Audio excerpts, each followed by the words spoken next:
Եկեք չմոռանանք, որ նա առնվազն Արցախ է ապավել, չի նշանակում, որ ոսկի չի կարող նվաճել։ Հիմա եթե հրի 136-ը կարող է և փոքր ոսկե մեդալ նվաճել։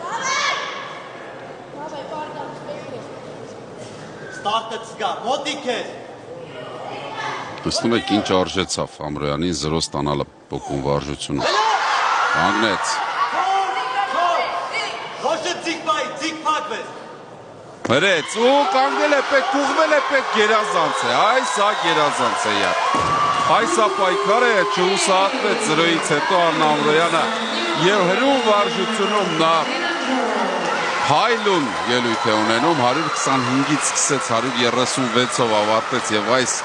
արդյունքները իհարկե արտահայտում են նրա բոլոր զգացմունքները այս պահի դրությամբ